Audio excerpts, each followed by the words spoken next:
So let's move to the panel side now. I want to welcome all my new panelists. If we can add them one by one, so I can introduce themselves. Who is online now? Oh, I can see Olga is with us. Olga, how are you doing today? Thanks for joining. I know you're really busy. You are a film producer and a woman leader, and you are really popular in the town. I'm so happy to see you in this panel, which is going to discuss in the West in women entrepreneurship and incubation centers and startups. Oh, I can see Samia also joining us live from London, and she is heading a family office, which is, and she has a very interesting profile. So let's one by one, we will start introduction. Olga, can you start your introduction, and then I will take the introductions of everyone. Hello, it's my big pleasure. I enjoyed very much listening to Nayat Akbar Shah from USA, and it's really very inspiring. And thank you for creating such interesting, such interesting place where very different people, but at the same time, very the same people, that is amazing with such a great background. I'm director and producer of movies. I created around 25 films. All of them were different. There were a lot of movies about Olympic champions. I studied the psychology of Olympic champions, why some people can achieve and others cannot, what is their secret. Some movies were about, is it easy or difficult to be wife number 1, number 2, number 3, number 4. It's called Harim. It's become quite popular in Russia. It was big discussion. And my task was to do, to show that even we are so different, we are very much the same. I want to connect different cultures and different people since I was living most of my life in different countries. And I love Arabic countries very much. I was a Russian diplomat in Japan. My first foreign language is Japanese. So it's interesting to connect Japan, Russia, Kazakhstan, United Arab Emirates, and to teach that. I created a blog. It's called Hidden Hero. It helps people and brands to develop their brand. And also it has English-speaking expert club. It's a club where people can practice English, and experts from all around the world will give you feedback online, what they think about your idea. So all that is done to connect people. That is what I'm doing. Happy to see you today. That's great. That's really interesting and very dynamic. And I'm sure that if you meet me 10 years before, I would be a producer of a movie for sure, in which I will cast myself as a hero. You're very welcome as a hero, as a producer, and I'd be happy to make a movie about your conference, about your heroes, because Hidden Hero is done to promote brands, to promote people. It doesn't matter, are you sitting in Karachi or in Monaco or in New York or in Moscow? Wow, that's great. That's a huge network, of course. Samia, can you please introduce yourself? Hi, Dr. Musa. Thank you so much for having me with this really, honestly, fantastic lineup of speakers. It really is amazing to see what's happening. And so my background is mainly in finance and the private bank, wealth management, for over 12 years in the investment side, working a lot with Middle Eastern clients. So I was really involved in taking care of the families, of the transactions. But the past 4 years, over 4 years, I've been managing the family office of the chairman of Artok. Artok is an Egyptian conglomerate with an international outlook. They've been over 40 years working and investing and developing in traditional industries such as real estate, engineering, manufacturing. But then they switched all of that and moved away from that, from the traditional business, into technology.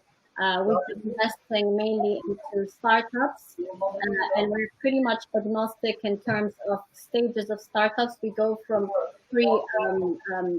from seed level all the way to pre-IPO. We are very big advocates of looking into different accelerators and incubators in the Middle East and also in Europe. And we do keep in mind, because the chairman is very big supporter of women as well in technology, and so am I as well. And we do this from globally as well for the team. Oh, that's a lovely introduction, and you are very important in a way that all people who works for family offices, they have access to the wealth and they know how to multiply this wealth, and this whole world is like a fund management. So when we talk about a women healthcare, we are talking about women education, we're talking about a startup incubation. So of course the first step is to raise funds, and fund management, investment advisory is your core skill. And I'm sure that it's a lot of people are going to get a great value from your experience, and we can talk with you, the women in Egypt, the women in Algeria, Tunisia, and all that region, which is actually your region. So let me go ahead to the next panelist. I can see Concita is already has joined from Europe, Belgium. So please, over to you. Hello, can you hear me? Yes, yes, we can hear Yes, you. Please. hello. Well, I've been really watching and hearing all these fantastic talks. I mean, it's a pleasure the way that you make really women feel at ease, the way that we all share. It's just fantastic, and yes, many different stories and many equal purposes. Dr. Musa, thank you very much for the opportunity you give to share.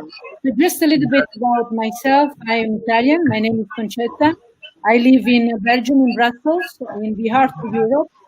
And mainly my experience, my background is more than 15 years in large corporations at executive level. So really mainly in executive advisory roles, in sponsoring, in PR.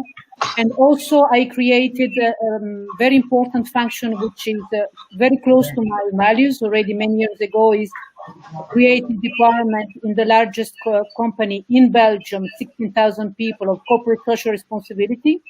What 10 years ago was really, more than 10 years ago, was really a challenge, because today it's more in our day-to-day. We all know that it's important to care of environmental concerns, but more than 10 years ago was more a big challenge that was difficult to face. So after that, after more than 50 years, I moved to being my own boss. So I created my own company, and that was really not an easy task. But I think that you are a little bit entrepreneur in your heart. It's not a job. I always say to women, what do you do? It's not a job. Being an entrepreneur it's really a mindset. You really need to be ready to face difficulties, to innovate, to reinvent yourself at any time, and really move from even if it's difficult, or even if you have a lot of responsibility in a company, of a kind of frame that is there to really something which is not sure every day. I mean, when you are your own boss, you really have to find the results, to fight for them, and then try to continue to, of course, be there for your family. I am a mother of 2 fantastic children. They make me prouder every day. And I was so touched by listening to what women said before. We have, of course, all felt like when you have, very high responsibilities, are we good mothers? Do we really care of our family, or is it normal that we work so much, we work so hard? And our ladies there at the panels, they said what is important is to share, and you really show your voice. My children today, they are 20 and 23. They told me, Mommy, we saw you struggling when you were working in large companies and when you have become your own boss. And somehow you've been an example and a role model, because now we know how tough it is to make your path in this world. So you're not being a bad mom, but you've been a fantastic example for us, because we know that it's difficult to make money. It's important to keep your values, and it's always important to stick to your values. So it depends on how you see and how we feel it, but it's super important that we really share, as other women said, what we want and how we want to get there. So this is really super important. We are a team. We share everything today. So every day. That's an amazing. That's an amazing. And we need to ask your beautician, because I expect you are not more than 25 and you're telling you have kids 23 and 22. Thank So you. maybe a lot of women will be interested to know your beautician as well. Thank So, you. Thank you. but before we move to the next panelist, can you make sure that there is a echo sound for Facebook or YouTube? So if you can close in your PCs, it will be more audible to me. I'm getting an echo. That's fine. That's fine. So we have the last panelist with us. Can you please introduce yourself? Mr. Musa, thank you very much for having me. Can you hear me? It's my pleasure. Yes, please go ahead and introduce yourself. Okay. Thank you. Good to know that you can hear me. Oh, I am very humbled to be part of this initiative. Extremely interesting participants. I've been watching you from the start, and I would like to tell you that it's all very inspiring, and those initiatives are really great. As for me, my name is Jordanka Hrncu-Jordanova. I am a Bulgarian citizen who actually left for the Netherlands in the 1998. Met my husband there and stayed ever since. Wow. Yeah, actually a vacation turned my life around. I am coming from a former communist country, moving actually to one of the most advanced European countries. I have had the privilege to enjoy the support of my husband, who actually helped me become part of one of the best touristic institutes in the Netherlands. My story is a bit, I actually made some notes, and not to make the story long. I like telling my story as just leaving for a vacation, but finding out one of the best countries to live in, a place which learned me a lot, gave me the best education I can ever enjoy. The Netherlands has a very good developed system as to supported women, as to education, as to development opportunities. For somebody coming from a former communistic countries, I had to actually learn and adjust a lot. But with this, I would like to say that actually I would not have been able to achieve anything if I have not had my husband and his open attitude towards development, towards support, and lifting me up, as I should say. In the Netherlands, the opportunities for women are broad.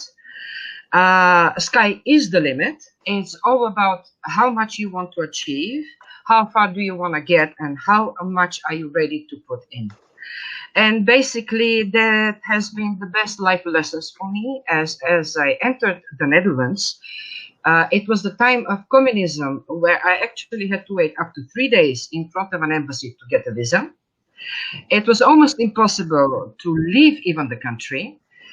But after the support of my husband, I was able to be accepted in one of the best institutes, touristic institutes in the Netherlands, where we started 1,500 people and finished 50 of us. Very proud of the achievement.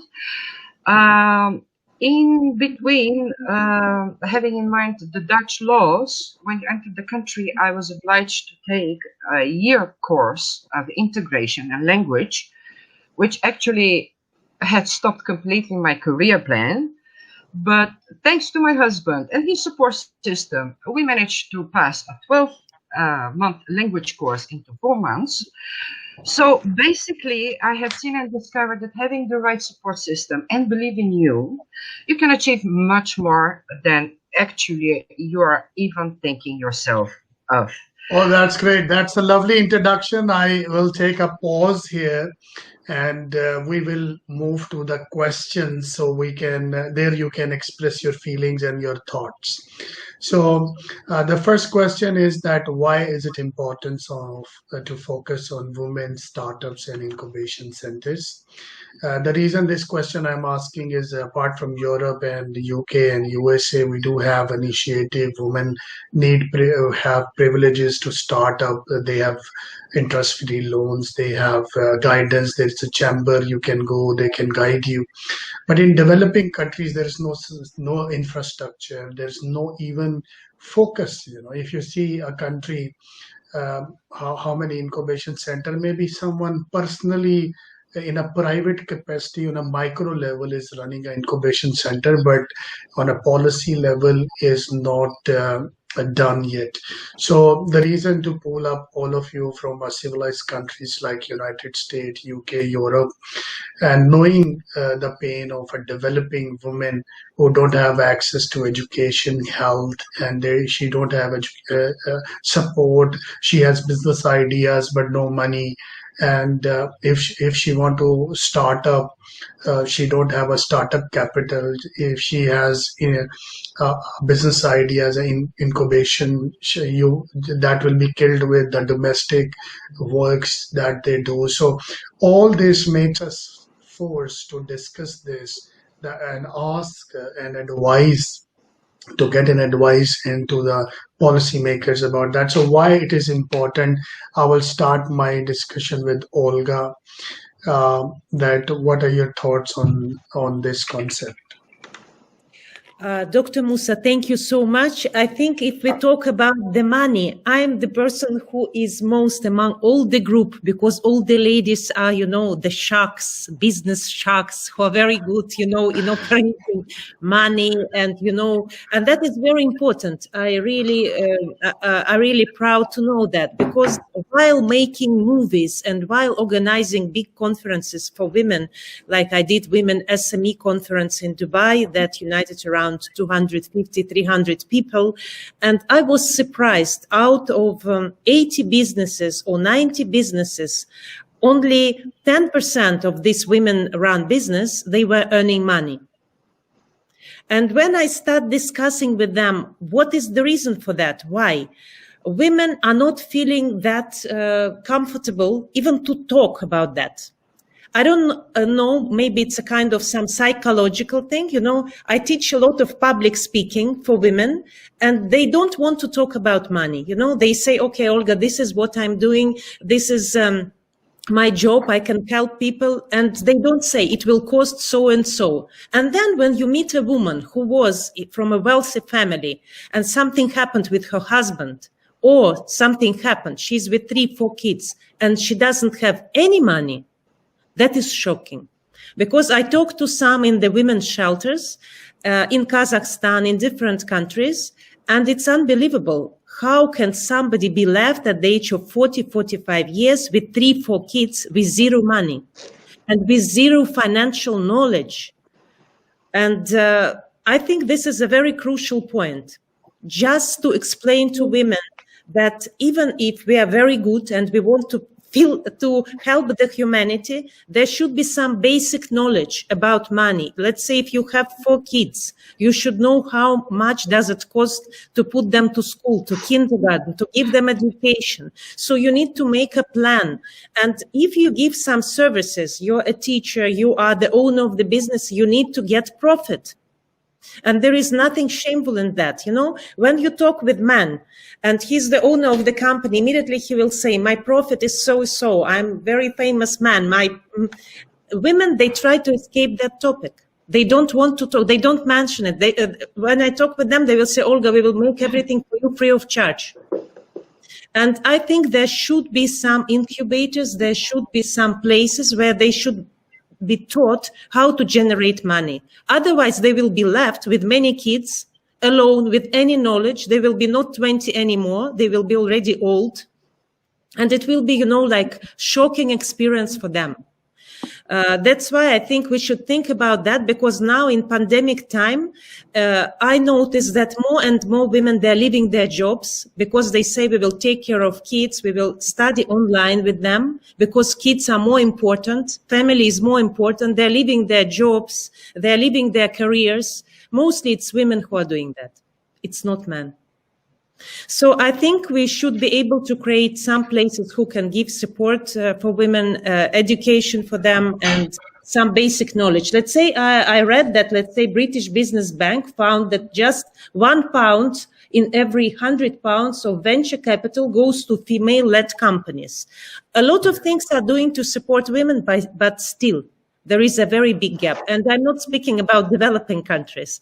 Here, it's okay to have 5-6 kids, to sit with women, not to have any education, as if we are in the 17th century. Really. Yes, you're right. This is what I'm thinking about that. Yeah, so let's move forward to Nigat and take her opinion on the same subject. Thank you, Dr. Musa, and thank you for keeping me here for this panel discussion. I'm loving it, and I'm going to bank on what Ms. Olga just said about why it's so important for women to be financially independent. Because, financial independence is giving you power to make decisions. If women are not in the decision-making power, most of the decisions are being made for them by men. So if women have money, it's the broad thing. If women have money, they can lobby for the causes that are very closer to them. So this is one thing. And even if it comes to the family or the community, you never know. One day, the women money can be the lifeline of her family. So it's important that we should have some ways to give these women some special training, because having skills is different, and having a mindset that can turn that skill into a very nice business, and also how to make money out of your skill is totally different. So we really need to focus on these incubation centers. So it's one thing that's coming to my mind, because having no money means no power. Women usually, especially younger girls, are also very feeling kind of powerless. When I talk about my town back home in northern part of Pakistan, I'm talking about this Hunza, Gilgit, and Chitral area, where many young girls are ending their lives. It can be financial frustration. So the suicide rate among young girls are going up. And also, it's not only the young girls, also the mothers, and also married women. So Olga was just telling a few minutes ago that she makes film. I have created a short film that will be ready for screening maybe by December. I discussed with Dr. Musa a few weeks ago, but it's going to be ready for screening. I'm trying to put this issue of suicide into the spotlight. Maybe the Pakistan government and institutions who are working towards suicide prevention, they should look into why women are doing suicide. Maybe it's because of the financial frustration, because women already in my town or in my area, women already feel really powerless, and they're not being given enough share of their father's property, sort of. So they're really feeling powerless. So I think women empowerment through money is really important, because money is power. We all can say that. That's amazing. You highlighted a very big issue, and that's the reason that we need to invest in women, because if woman is upset, stressed at home, nothing, there's no mission of life, so you will lose your life. That's the cause. Exactly. Causes people to end up, and of course your voice is very important in this. You highlighted this issue, and all the world is listening to you, and I'm sure that everyone concerned should take an action and do some policy level works, because I always believe micro level work is fine, but we need to take the things on a government level. Then we can say we are equal to United States, Europe, or UK in a developing country. I'm just talking about.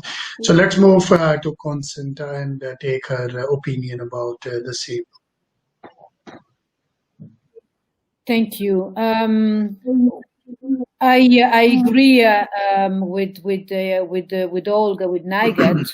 I am entrepreneur, and Olga mentioned that we are in pandemic period. I mean, I have to say that in Belgium, unfortunately, we are really the red point in Europe. So this is also part today of our daily life.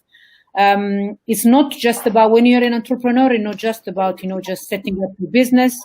With this pandemic, for instance, I took the initiative of trying to think how I could help the community. I mean, it's either you just wait that this pass, or you try to of course to see the bad side of it. But when you're an entrepreneur, as I said, is a mindset. You really need to find solutions. So what I did is I gathered people, mainly women and also men, who were like-minded like me, to launch an initiative which wants really to help communities in the world on very tangible projects, already concrete projects. They mainly focus on educational technology and health, because for me, these are really the two topics which the pandemic is going to reinforce, and they're not going to go away. They're really going to be a real focus.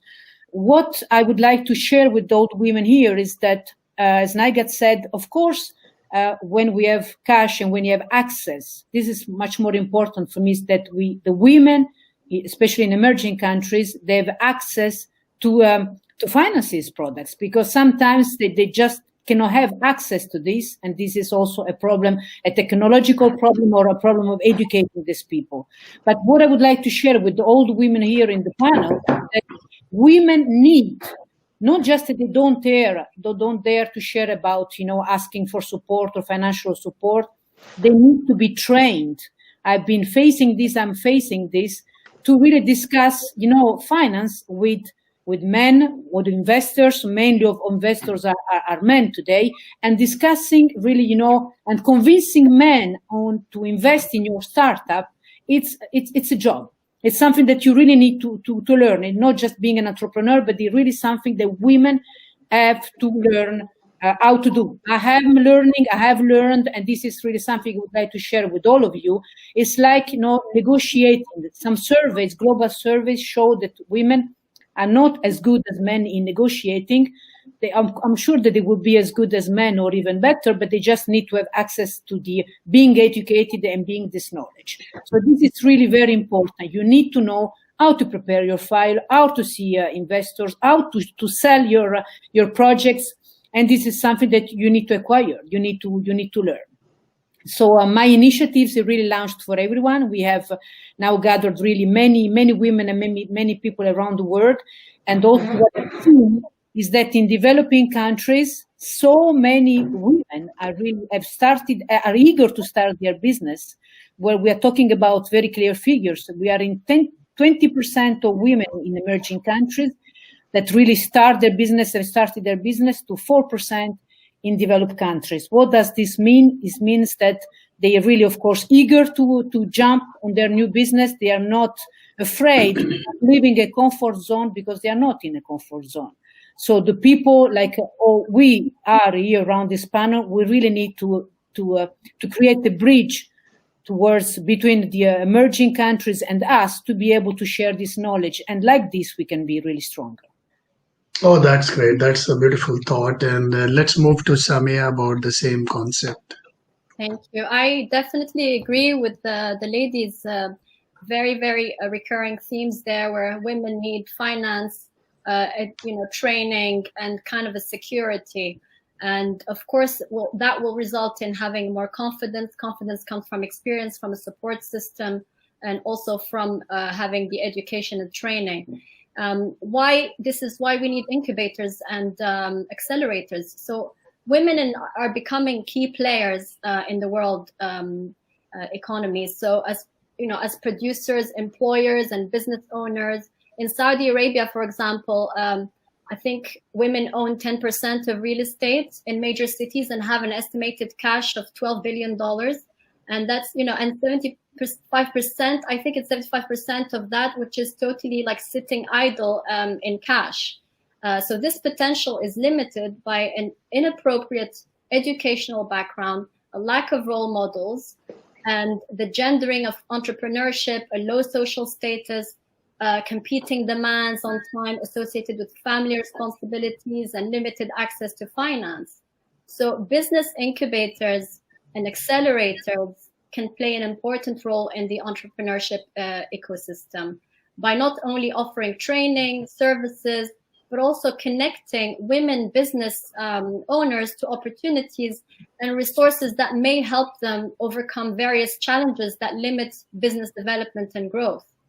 And this is very key for us because program offerings can include workspace, mentoring, technical assistance, and networking with potential investors, customers and suppliers, you know. So some recent studies actually, they found that entrepreneurs who participate in a top performing accelerator perform better than those that did not participate in an accelerator in areas such as raising capital, exiting by acquisition, and acquiring customers.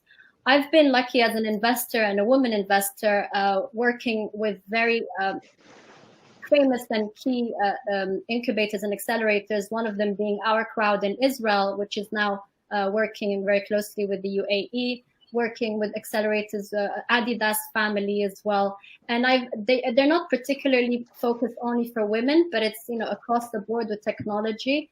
But from that, we saw the importance of the exits. And we ourselves, our talk, we're going to work on creating our own accelerator program coming out of the Middle East, coming out of Egypt. We'll have a rep office next year, hopefully. It will start in Egypt with also some talent from Lebanon, from Jordan, from UAE, and with focus on women as well. And then we will bridge that talent with the Western world where we can help them with the exits. But what we tell our potential candidates and entrepreneurs is if you want to come to us, we don't ask you when is your exit. We want to grow. We want to grow with you. We want to be, your success is our success. And then the exit, you know, comes naturally. But incubation, accelerator are very important. Oh, that's amazing. Like, and I was watching you other day, you were on Sky News, and that's really amazing that you are really leading from the front. And the thing that you mentioned for incubation, of course, it is in your personal capacity and you are doing your great job. Imagine like if this level goes to the higher level when there are policymakers where the governments, the federal governments and state governments and provincial governments and city councils in these developing countries start thinking. There are women who are sitting at her home. She has no education. So before there was an excuse that you have to go outside. Okay, we don't let our women to come out of home. But now with the technology, you have this Zoom, you have the technology can enter in the home. If you don't let your woman come out of the home for shopping, for study, for healthcare, that's not a problem anymore. We have e-doctors, they can see you on screen inside the home. There are jobs like accountancy, data entry jobs. There are jobs for digital marketing. There are jobs for LinkedIn searching. And there are a lot of jobs that women can do in the home. Even there is no challenge to the cultures and the societies. But what is required is a formal approach where a woman, suppose if I'm a woman, I'm not much educated. I live a very conservative society where people feel awkward when I go outside the home. So you just give me an access to an internet and the world is open for me. And tell me like authentic sources of incubation centers and startups where I can put my application. What we did is in Berkeley Middle East consultancy last 5 years before, we said if any woman come to us, we will not charge anything. We will make a marketing plan. We will give her a business plan. We will give her marketing research also, which is very expensive, but still we make it free for the women. And last 5 years, we have a lot of startups originated from us. But again, this is a personal effort. It's not going to create a massive change in these developing countries. What I always look, of course, micro and macro combines together. We are doing our individual work, But my major sound, what I feel is, and you're also, is helping governments and policymakers to think about a bigger level of incubation center startups, because the sovereign bonds are the most you can say reliable, more secure. So when anything backed by a government, where investor comes, he knows that he is giving money to a government, not to a private institute. So it becomes really helpful for a community. And here I can mention one thing, that in UAE, how UAE government does, what they do is they have a department who research what is required in the town. For example, they will do a research. Recently, I faced a woman. She came to me and she was looking for funds. But look how organized it was, that the government, through a department, has researched that in a particular community there are less marriage halls, and the marriage halls demand is increasing. So they pick and choose this UAE national. They told, oh, they give all the feasibility, all the plan, next 5 year projected cash flows, balance sheet, income statement, ROIs.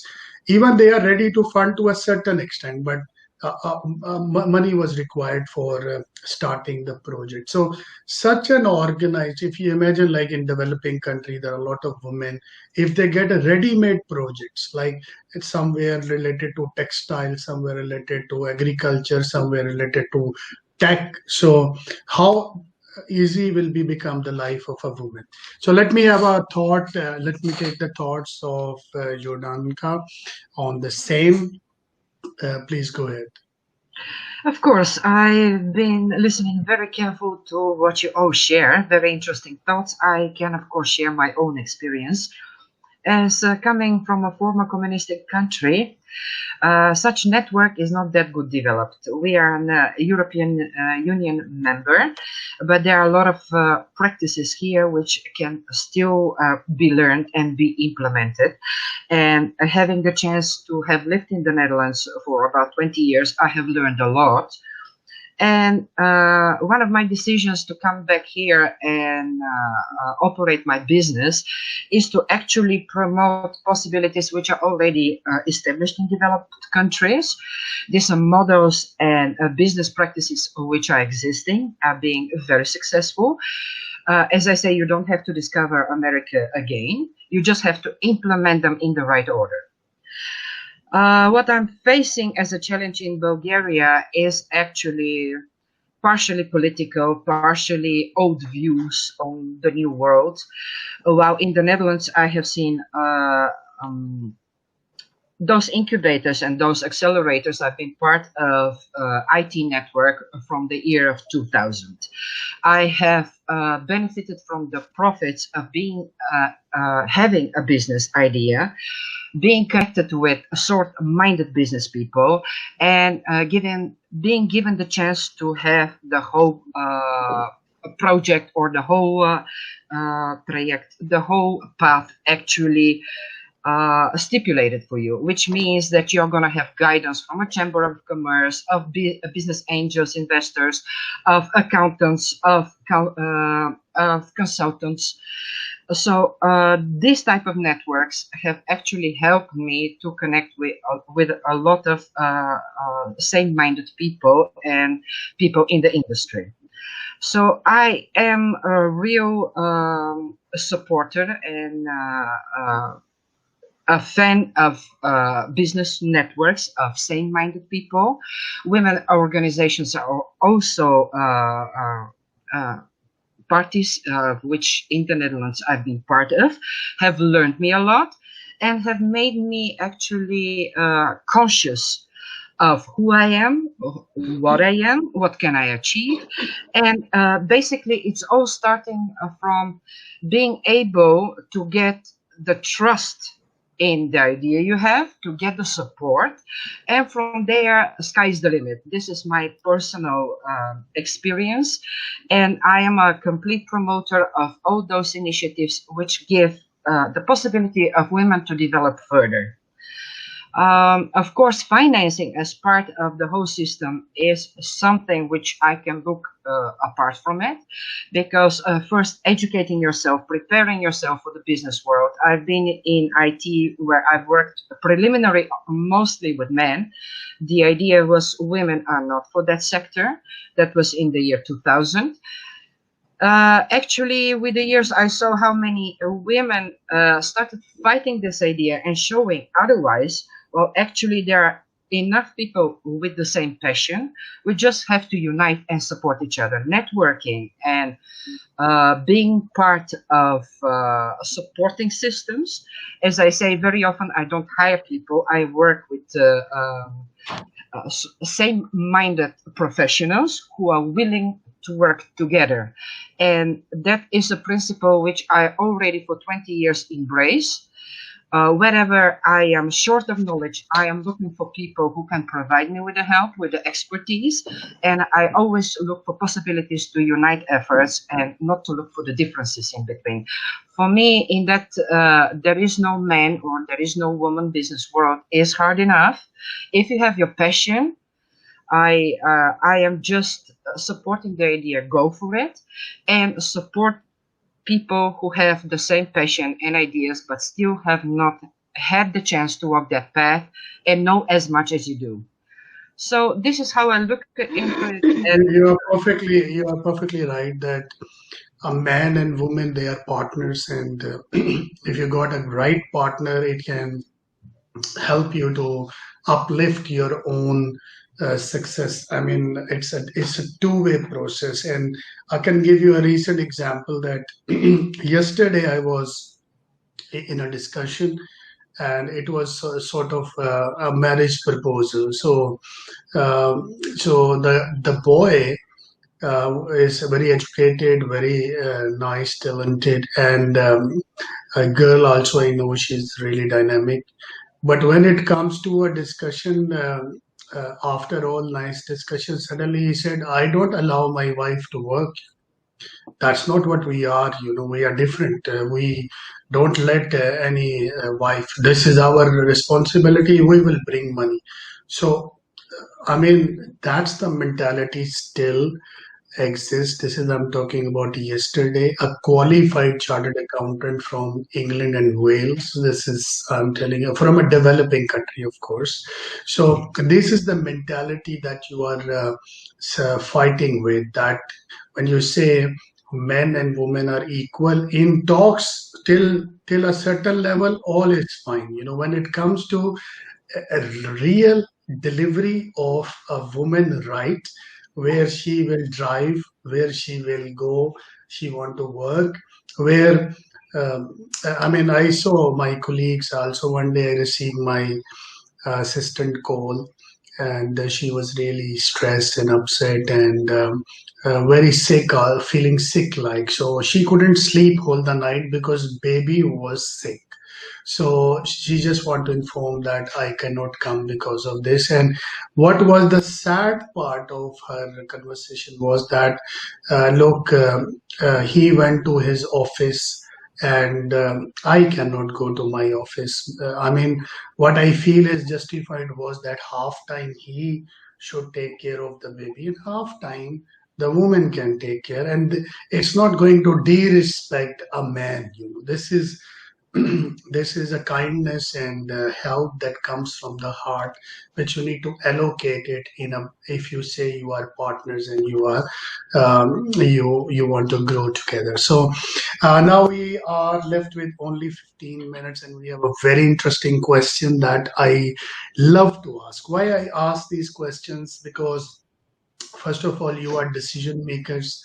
You have your own success story. So sitting with decision makers is really powerful, and because they interpret the information, and whatever they say, it's really practical, doable, and achievable. So if you become the prime minister or president of your country, so what you would like to do, how you support women startups and incubation, what is your policy framework? Like, let's assume you have 90 days, you become the president. Assume developing countries, you know, not the developed countries. So I will start with Olga. You're very tricky. You always start with difficult questions, difficult questions. Dr. Musa, thank you so much. Russians are meant for difficult life and difficult question. And how I come to know, I like my secretary is from Moscow. So I had a working experience very close. Secretary is the one who knows even when you are traveling, when you will sleep, when you will wake up, very minute details. So uh, in last couple of years, I observed the quality of the Russians. I'm really impressed. So you guys are born for difficult and to face. So please go ahead and take up this question.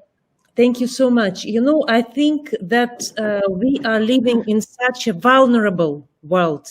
And you see what's going on in France. You see what is going on, the level of hatred. Somebody's cutting somebody's hand, somebody's cutting somebody's head. And, it's like one of the reasons why I left diplomacy and start being a filmmaker, because I was thinking I need to create something that will connect people. As a prime minister and as a person who will support women incubators, I will teach women, number one, negotiation, because we women, we don't want anybody die.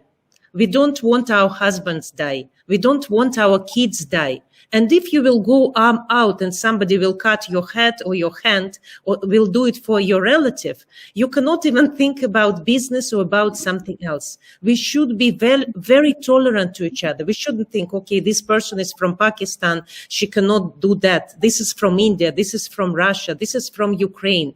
One of the reasons why I created Hidden Beauty Club, this is a club in UAE only for women, to put different nationalities. I have people from Ukraine, from Russia, from Saudi Arabia, and from Qatar sitting together. You will think this is incredible, but this is the only way to survive. We are not speaking only about business, only about money. Number one is trying to understand each other. It doesn't mean are you from Beirut or from Moscow or something. If we as women can do it, can we go one level up?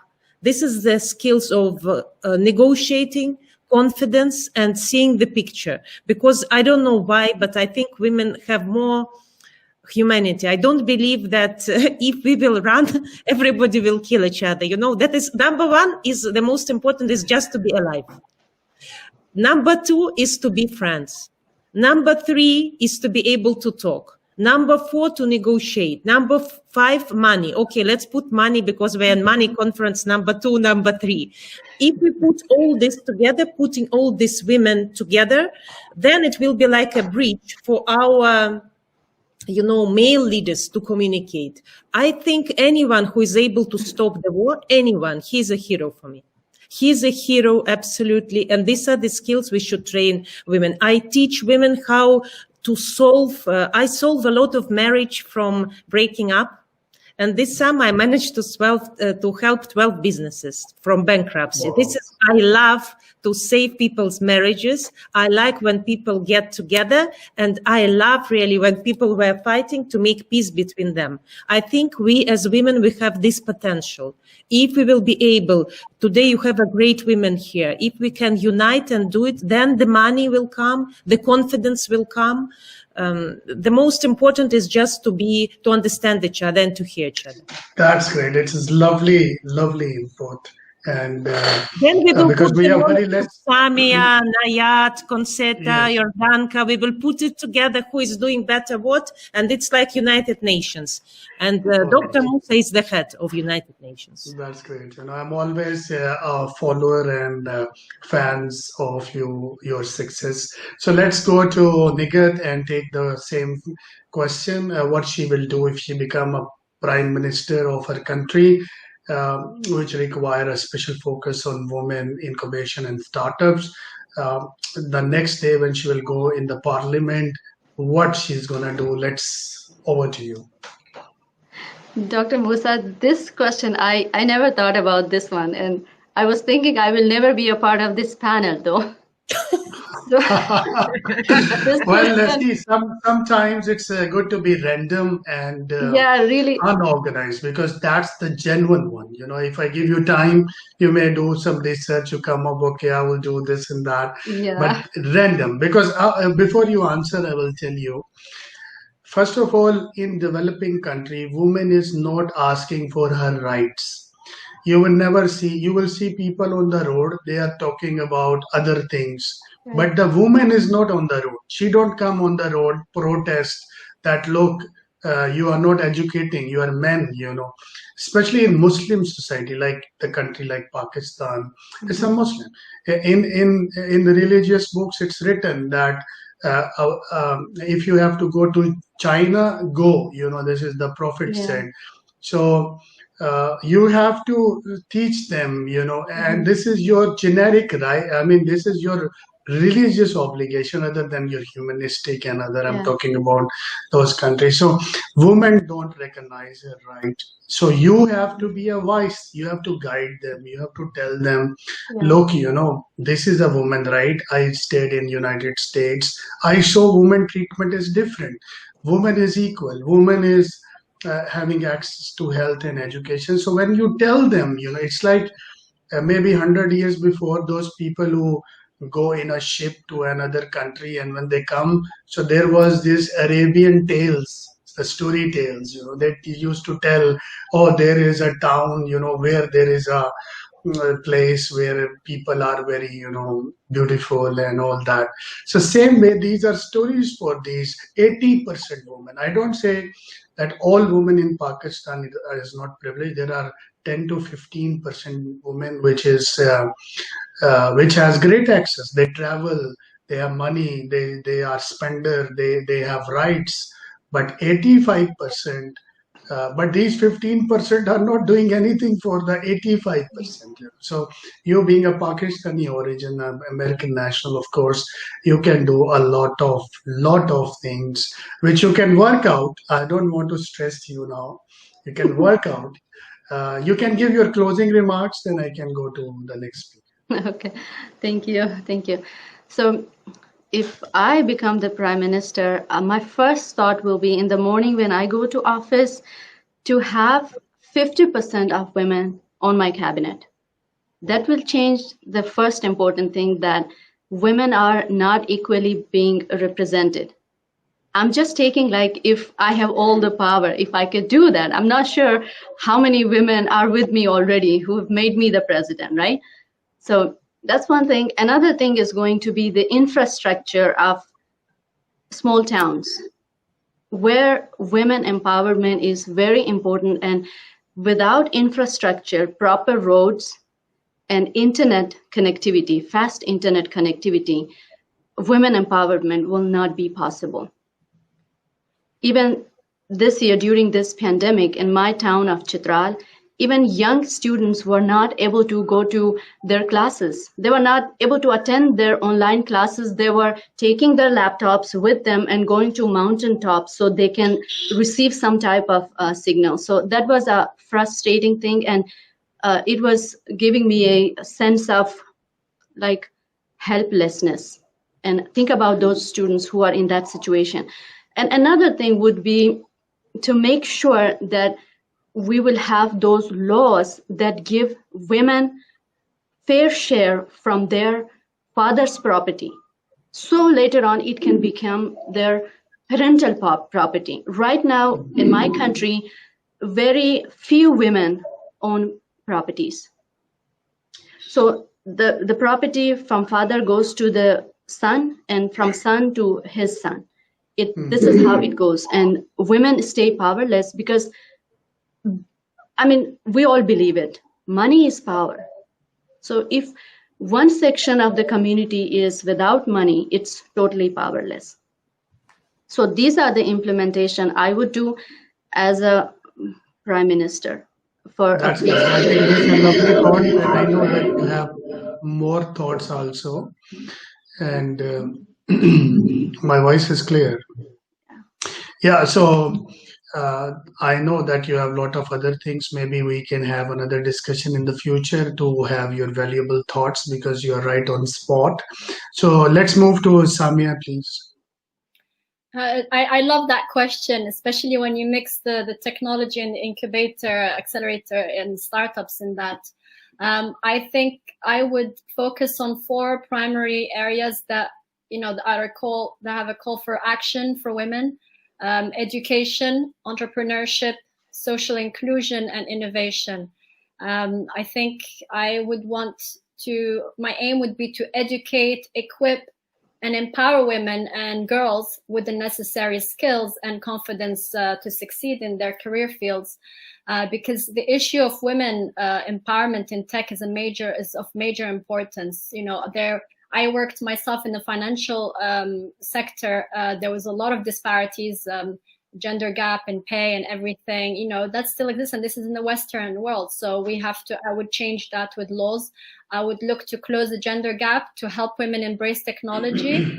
And within the incubators, and startups actually pass some laws for tolerance against discrimination, gender, sexual orientation, religion, culture, and an overall respect. Because I think you would find interesting in the UN Sustainable Development. They have set 17 goals to transform our world by 2030, and goal 5 is to achieve gender equality and empower women and girls. So the tech field is one of its main targets.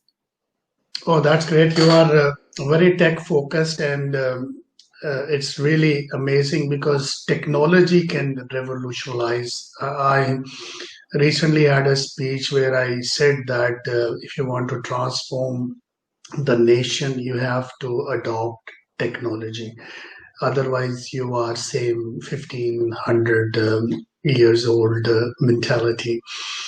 So let's move to Concita. Concita, you are quite patient. I appreciate your patience. No problem at all. No problem at all. I'm enjoying this. This is not being patient. This is learn. Please go ahead. We are running out of time, so if you can just summarize. Absolutely. So what I would do is, as already a lot has been said, I would teach to, especially to girls, to young girls from their very young age, the fact that they can have access, to male-orientated studies if they want to. So I really would like to give this access in culture. So if they want to study science, or if they want to study, technology, they can. So this is for me very, very important. It's not, this is for boys, you cannot do this. If they want to become engineers, they have to. From my long experience in telecom, in ICT, I think that the key for me is really to give access to ICT to women. This is the key, because if you have access to ICT, you have access to knowledge. If you have access to knowledge, you can really learn and you can really develop yourself. And then I've seen that there are really very clear studies that show that women who have the access to tech studies, they even embrace them much better than men. And what are the barriers today for the ICT is basically the money, because some very low income people and women, they cannot even have the minimum money requested to have access to connectivity. So we really need to make sure that low income people have access for free to connectivity. So this is what I would do if I were to manage the country.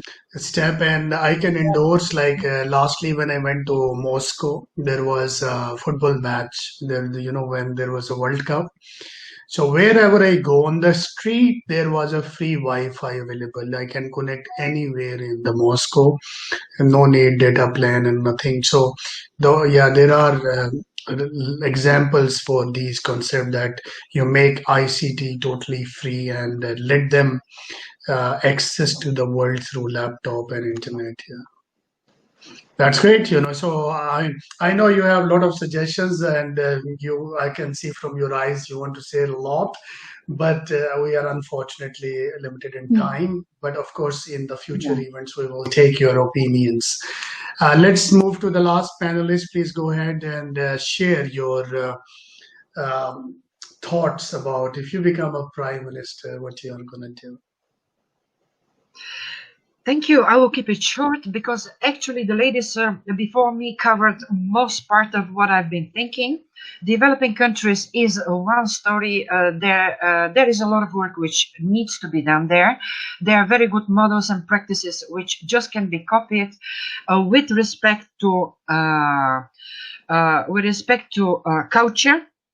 cultural differences, which need to be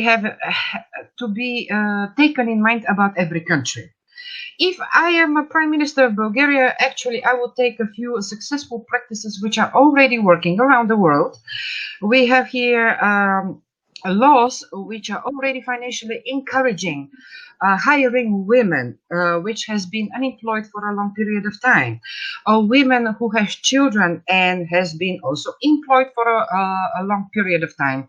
There are a lot of groups which are actually in not such fortunate position, women included for some cases, starting with education and encouraging the whole path of achieving goals up to the point of a network being set up and developed that you have access to all those services which are available in other countries. In Bulgaria, they are still not available. The network, the framework of the legacy is here.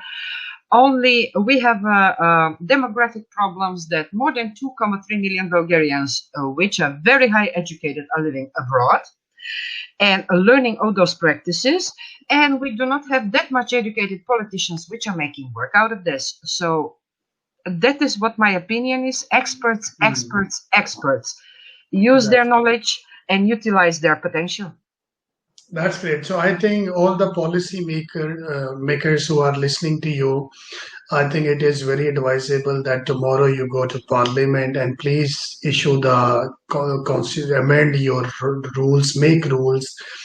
At least as a model in every city, you can start one incubation center, startup center, and let them see how it grows. It will really facilitate you, and you can get better votes in the next election. That is also mandatory. If you win the women vote, you will be forever you can be a prime minister and president. So thank you very much, all the ladies.